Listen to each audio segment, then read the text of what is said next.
Hi దోస్తులు, good morning. నేనైతే ఇప్పుడే లేచిన. వాతావరణం చూస్తే చాలా చల్లగా ఉంది. వావ్, సూపర్ క్లైమేట్ అయితే మంచిగా ఉంది. అరే ముఖక పైకి ఎవరో ఫోటో తీస్తున్నట్టు అనిపిస్తుంది. మేము పొద్దున ఫస్ట్ లేవగానే ఒక శివ బిల్డింగ్ మీద త్రిశూలం చూస్తాం. త్రిశూలం అయితే దర్శనం చేసుకుంటాము. దాని తర్వాత నేను కిచెన్లోకి అయితే వచ్చేసిన. కాక మన ప్రోటీన్ అనేది ఇది తెలిసిగా మీకు సొంటి, ఇది తెలిసి నల్ల మిరియాలు, మన ప్రోటీన్ అయితే మనం రెడీ చేస్తున్నాము. ఒకసారి చూసుకోవచ్చు. ఇది ప్రోటీన్లో కంపల్సరీ. ఇదైతే చూసుకోవచ్చు. తర్వాత ప్రోటీన్ రెడీ చేసిన తర్వాత చూసుకుందాం. మనకు పొద్దున్నే ఇది తాగినంత వరకు మనం మైండ్ పనిచేయదు. కాక ప్రోటీన్ రెడీ అయ్యే వరకు మనం బ్రష్ చేసేసుకుందాం, రెడీ అయిపోదాం.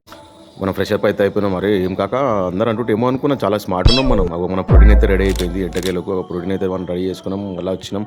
క్లైమేట్ అయితే సూపర్ కాక చూసుకోవచ్చు. మనం ఒక శివ త్రిశూలం కూడా చూడొచ్చు. మస్తు అనిపిస్తుంది పొద్దున వ్యూ మా ఇంటి దగ్గర. నేనైతే ప్రోటీన్ తాగడం స్టార్ట్ చేసేసిన. అందరూ కూడా ఎవరికైనా దగ్గు, సర్ది, జలుబు ఉండే ఈ ప్రోటీన్ తీసుకోరి రెగ్యులర్గా. అంటే రెగ్యులర్గా కాదు, వారంలో ఒక 2 సార్లు 3 సార్లు. ఓకేనా కాక? ఓకే, మళ్ళా కలుద్దాం కాక. మళ్ళీ రేపు కొత్త వీడియో తీయాలి కదా. ఓకేనా? Bye, take care.